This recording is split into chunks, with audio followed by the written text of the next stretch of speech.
안녕하세요. 또일스의 내피셜 여러분의 김이사입니다. 2025년 새해가 밝았습니다. 새해가 시작이 되면 뭐 누구나 한 번쯤은 새해 초에 담배도 끊어보고 금주도 이거 좀 어렵나요? 뭐 아무튼 금주도 해보고 새로 저축 그러니까 정기적금도 들어보고 그리고 주변에 피트니스 새로 등록을 해서 뭐 PT 선생님한테 PT도 받으면서 건강도 좀 챙기고 다이어트도 시작하고 뭐 이런 식으로 마음을 다 잡잖아요. 저희가 경제 관련 채널이잖아요. 그러다 보니 뭐 주식 투자도 새롭게 해보는 분들이 계실 수도 있고 그리고 무엇보다 집 없이 사는 서러움 올해는 벗어나보자 하는 내 집 마련에 대한 다짐도 하시는 분들이 많습니다. 2025년 새롭게 바뀌는 부동산 관련 정책들 무엇이 있는지 간략히 한번 따져보자고요. 뚜둥. 뭐 주절주절 많은 부분들을 뭐 여기저기 뭐 신문이라든가 뉴스라든가 유튜브 통해서 많이 보셨죠. 오늘은 딱 중요한 것들만 짚어드릴게요. 물론 중요한 부분은 저의 내피셜입니다. 자, 카테고리를 이렇게 4개로 나눠봤어요. 제도 부분, 세제 과세 부분, 그리고 공급 부분과 대출 부분입니다. 자, 제도 부분에 있어서는 뭐 크게 보실 게 없어요. 현재는 뭐 어지러운 정치적 이슈들 때문에 행정부가 거의 마비 상태잖아요.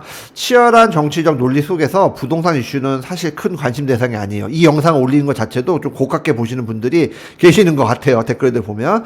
뭐 제도 부분에 있어서는 크게 보실 게 없습니다. 변경된 것도 없고요.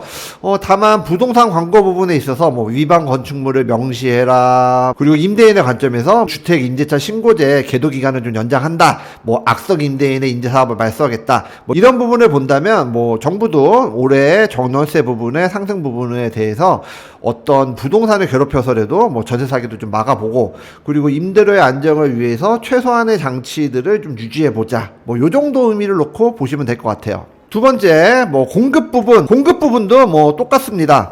올해는 서울 재건축의 마지막 공급 물량의 해라고 보셔도 됩니다.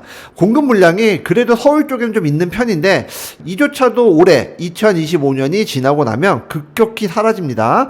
뭐, 상기 신도시, 핵심 지역의 분양은 사실 좀 어렵다고 보고 있어요. 입지도 중요하죠. 그렇지만 더 중요한 거는 또 무엇보다 가격, 분양가인데 작년에도 보셨다시피 분양가가 그렇게 싸게 나올 수 있는 구조가 아니기 때문에 상기 신도시의 부분도 저희가 올해 또 챙겨봐 드리긴 하겠지만 내 집 마련에 있어서 청약에 너무 매몰되시는 거는 조금 좀 지양하셔야 될 부분이라는 거 이 올해도 강조해 드립니다.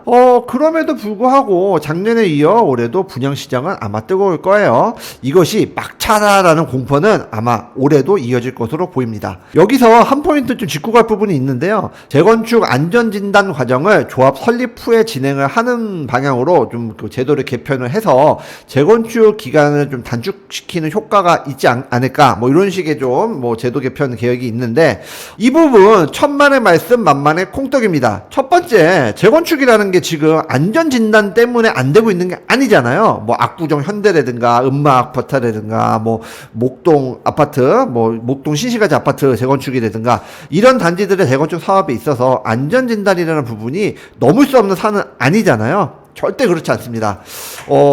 재건축 관련 내용은 기부 체납과 제초한 부분 그리고 건설비의 부분 그리고 조합원의 종이 부분이 가장 메인 섹터인 부분인 거지 안전진단 부분이 사실은 재건축 사업에 있어서 큰 영향을 주는 부분은 아니에요. 오히려 저는 이렇게 말씀드리고 싶어요. 재건축 투자, 재건축 단지에 대한 투자는 올해부터 더 위험해질 수 있다. 그러니까 무턱대고 막 진행이 되다가 그러니까 예를 들어서 뭐 조합이 설립되고 막 인허가 진행 중에 막 안전진단이 갑자기 뭐 물론 확률은 낮지만 안전진단이 통과가 안 돼서 다시 처음부터 해야 된다. 이게 더 큰 문제가 될 수 있어요.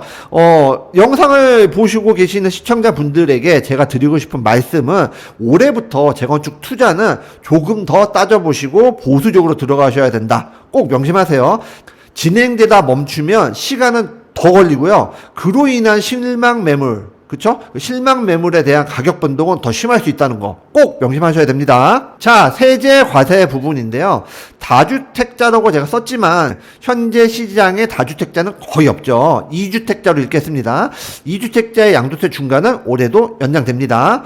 근데 이 부분은 글쎄요, 좀 조심스러운 말씀이지만 이 혼란이 안정화되고 뭐 정권이 바뀐다 하더라도 당장 다 다시 이제 재개되기는 어렵다고 보고 있어요. 정부의 입장에서 매물을 자꾸 끌어내야지 이거 매물을 이렇게 묶어놓으면은 공급 절단이 예정돼 있는 이 시기에는 사실 이득이 없거든요. 그런데 또 혹시 또 이런 얘기 하지 말까요? 자, 그 외에 뭐 다주택자의 소형주택 구입 시 뭐 세제 혜택이라든가 인구 감소 지역, 뭐 비수도권 미분양 주택에 대한 혜택도 사실 시장에 관심도가 몰리고 있는 지역은 뭐 수도권이기 때문에 뭐 지방 시장은 사실 외면받고 있는 건 현실이기도 하고 2024년도 일부 지역을 제외하고는 부동산 시장의 가격 상승이 뭐 굉장히 뭐 본격화됐다라고 보기는 사실 어려웠잖아요. 그런 부분에 있어서 지방시장은 올해에도 쉽게 좀 회복하기 좀 어려운 것이 현실이라고 저는 보고 있어요. 그리고 인구 감소 지역이라는 부분에 있어서 제가 이렇게 표로 지금 띄워드리고 있지만 뭐 표에 보시다시피 부산이나 대구 지역 일부는 그래도 광역시잖아요. 그러다 보니 희망적으로 보면은 뭐 기대를 해볼만 하지만 그 외 지역은 이런 단순한 인센티브로는 그 회복이 되기는 글쎄요. 저는 좀 부정적입니다. 자, 대출 부분입니다. 대출 부분은 시장의 파급을 줄 수 있을 것도 같아요. 가장 먼저 신생아 특례 대출. 작년에 주택 시장의 회복, 그 회복의 도화선이라고 말씀하시는 분도 좀 많이 계시거든요. 글쎄요, 그 신생아 특례 대출이 뭐 그 정도였을까요? 저는 사실 오히려 더 대안 부분이나 전세자금 대출이 더 많았다고 알고 있거든요. 어쨌든 소득 요건의 완화 부분은 시장에 영향을 줄 수 있을 거라고 저는 보고 있습니다. 많은 사람들이 2025년 올해의 경기가 초, 중, 후 강의 형태를 보인다고 말하잖아요. 그리고 2024년도에 매수를 좀 주저하시다가 제출 여건의 악화로 인해서 잠시 미뤄뒀던 분들이 계실 거예요. 그런 분들인데 뭐 신생아 특례 대출의 대상자이기도 하다. 뭐 나이스하죠. 뭐 이번에 신생아 특례 대출 관련해서는 금리 우대에 대한 인센티브도 좀 확대됐잖아요. 해당하시는 분들이 만약에 주목 관찰 추격하시던 단지가 있다고 한다면 현행 금리는 연초라 아직 크게 떨어지는 모습을 보이지 않고 미국의 채권 금리가 뭐 파월의 발언 이후 좀 이렇게 높은 수준을 유지하다가 최근 조금 떨어질랑 말랑 뭐 이런 모습 보이잖아요. 대출 여건도 좋아질 수 있으니 따져보시고 유리한 부분으로 움직이셨으면 합니다. 신생아 특례 대출의 경우에는 주택 시세 9억 이하잖아요. 그런 부분을 고려한다면 올해 초에 그 실수요자들이 주목하는 주택의 가격대가 어느 정도인지도 충분히 아실 수 있을 것 같아요. 여러분의 경쟁자일 수 있으니까 경쟁자가 어떻게 움직일지를 예측하고 대응하셔야 됩니다. 스트레스 DSR. 저희가 지난 영상에도 올려드린 적이 있어요. 생각보다 대출 금액이 줄어들지는 않습니다. 뭐, 금리가 내려가면 뭐 스트레스 DSR이 올라가긴 해요. 그렇지만 그 상승 제한이 3%잖아요. 그럼에도 불구하고 단 몇 프로에도 뭐 대출을 맥스로 받으셔야 되는 분들에게는 타격이 좀 있을 수 있어요. 뭐 주담대 외에 다른 뭐 신용대출이나 이런 걸 뭐 제2금융권을 통해서 받으신다거나 그런 것들을 고려하셨던 분들한테는 타격이 있을 수 있습니다. 그리고 심리적인 부분에 있어서 또 영향이 있을 수도 있어요. 상담사분들은 영업적이기 때문에 이 스트레스 DSR 막 7월 전에 대출 받으셔야 돼요. 이런 가이던스도 주시기도 해요. 그런데 고정금리로 대출을 받을 경우에는 사실 크게 영향이 없다고 판단하셔도 되기도 하고, 그리고 이 부분 중도 상환 수수료가 50% 인하될 거예요. 1월 중순부터 대출 받으시는 분들은 중도 상환 수수료가 이제 상환하실 때 내야 되는 중도 상환 수수료를 50% 감면을 하기 때문에 만약에 내가 고정금리로 대출 금리를 조금 높게 받았다 하더라도 내년이든 내후년이든 뭐 중도상환 수수료가 남아있는 기간 내에도 사실 대안대출하는 데 있어서 조금 뭐 어쨌든 중도상환 수수료가 발생하긴 하지만 그래도 부담이 조금이나마 줄어드는 부분이 있으니까 시장이 좀 조금 위축되어 있는 지금, 그리고 이런저런 인센티브가 있는 초기에 연초에 조금 빠르게 선택을 하시는 것이 중요한 포인트가 되실 수도 있다라고 보고 있습니다. 항상 시장이 뭔가 회복의 눈에 너무 완연히 보이고 막 이렇게 막 상승의 국면에 접어들 때는 매물 감소 속도도 빠르고 내가 고민할 시간도 줄어드니까 어쨌든 만약에 작년에 뭐 대출 문제나 이런 것들 때문에 주택을 좀 매수하시는 부분을 뒤로 미루셨다면 올 초 설 연휴 때 가족분들과 충분히 상의하시고 빠르게 조금 접근하시는 게 좋을 것 같습니다. 2025년도에 좀 챙겨봐야 될 부분은 딱 요 정도인 것 같아요. 자, 다시 한번 작년을 되짚어 보겠습니다. 작년 초 바닥을 확인한 대기 매수자들의 매수세가 시작됐습니다. 2분기에 일어서는 대출 금리가 하방을 보이기 시작하면서 강남 상구, 마용성을 필두로 한 대장단지들의 정고점 계약들이 출몰하기 시작했어요. 그리고 무엇보다 금리 하방의 흐름 속에서 그동안에 이제 대출 만기가 돼가지고 막 연장되면서 고금리를 내시던 분들이 대환 대출들을 많이 하셨어요. 그로 인한 대출 상승세와 매수에 인한 주담대 대출의 증가로 인해서 당연히 가계대출 부분은 과열의 모습을 보였고, 대출에 대한 간접적인 규제를 시작으로, 그리고 생각보다 우리 경기 회복이 지연이 되면서 차관 경기가 안 좋아지는 모습이 시작되면서 부동산 시장은 소강 상태에 접어들었습니다. 2025년은 반대의 모습을 보일 수 있어요. 공급 물량은 당연히 초반에는 있을 거지만 2분기, 3분기에 접어들수록 점점점 감소해서 4분기 그리고 내년 초가 되면 거의 절벽 수준, 공급이 거의 없을 거예요. 자, 임대시장도 지금도 계속 상승하고 있잖아요. 요 상승세가 이어지다가 물량이 없어진과 더불어서 3분기, 4분기 되면은 뭐 약간 제가 좀 과장하긴 했지만 4분기 되면은 거의 2025년 말기에는 전세시장, 월세시장 폭등할 수 있어요. 그럼으로 인해서 매매시장은 지금의 뭐 전국도 혼란스럽고 경기도 사실상 회복 체감하기 어려우시잖아요. 대출 금리도 체감하는 정도로 내려온 것도 아니고요. 그런 부분 때문에 처음에 어려움을 보일 수 있지만 2분기 되면서 경기 대장권을 중심으로 상승이 접어질 수 있고요. 3, 4분기 되면요. 거의 뭐 수도권 전역에서의 굉장히 상승이 완연한 모습을 보일 수도 있다고 생각하고 있어요.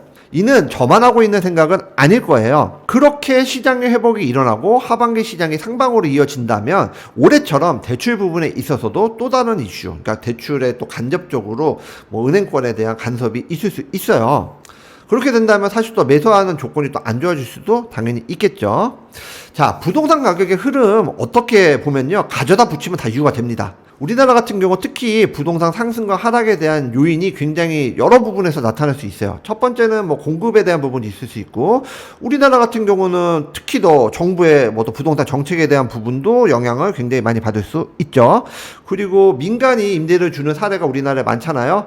그러다 보니까 전월세 가격의 영향도 사실은 매매 시장에 영향을 주는 경우도 많죠. 그리고 무엇보다 내 집 마련이라는 단어가 우리나라에만 있다고 제가 말씀드렸잖아요. 내 집 마련이라는 단어가 있을 정도로 개인이 집을 매수하는 사례가 많은 나라가 또 우리나라예요. 그렇다 보니 뭐 대출 금리라든가 대출 조건에 대한 부분도 사실 주택 시장에 영향을 줄 수 있습니다. 하지만 주택 가격의 흐름에 있어서 가장 많은 영향을 주는 메인 섹터가 무엇이냐 물으신다면, 무엇보다 가장 큰 영향을 주는 거는 경기예요. 대출 여건의 악화로 인해서 2024년 하반기 거래량이 감소하면서 시장이 점점 소강 상태를 맞은 것은 분명히 사실입니다. 하지만 제가 조금 전에 슬쩍 얘기해 드린 것처럼 가계대출 증가로 인해서 금감원이 은행권의 대출 부분에 간섭하기 시작하는 시기는요, 국내 경기에 있어서도 무역 수지의 호조로 인한 낙수 효과가 지연돼서 내수 경기의 어려움이 점차 심화되던 시기와 맞물리기도 해요. 무엇보다 자본주의 사회에서 자산 가격의 움직임은 경기에 따라 움직인다는 거 꼭 명심하셔야 됩니다. 2025년 긴축을 끝내고 회복 국면을 위해서 노력을 시작하는 세계적인 추세에 맞게 우리나라도 그렇게 흘러갈 거로 기대하고 있잖아요. 이 어지러운 전국이 빠르게 안정되기를 바라면서 우리나라의 경기 회복을 예상하신다면 그거에 맞게 주택시장을 바라보시는 여러분이 되셨음 하는 바람이 저는 있습니다. 그 흐름 속에서 모쪼록 남들보다 한 발 먼저 움직이시는 여러분이 되셨음 하기도 하고요. 그렇지만 무리한 연끌은 안 돼요. 자, 2025년 시장 잘 지켜보시고 신중히 접근하시면서 꼭 내 집 마련 성공하시고 갈아타기 성공하시는 우리 시청자분들 되셨음 좋겠습니다. 오늘의 영상도 도움이 되셨을까요? 도움이 되셨다면 구독과 좋아요, 그리고 누구보다 저희를 빨리 만날 수 있도록 알림 설정도 부탁드리고요. 주변에 친한 친구들에게 공유도 부탁드립니다. 짧은 영상 시청 감사드립니다. 오늘은 여기까지. 다음에 또 만나요. 시청자님, 복은 넘쳐도 부족함이 없잖아요. 새해 복 많이 받으시고요. 무엇보다 건강, 올해도 건강하십시오. 감사합니다.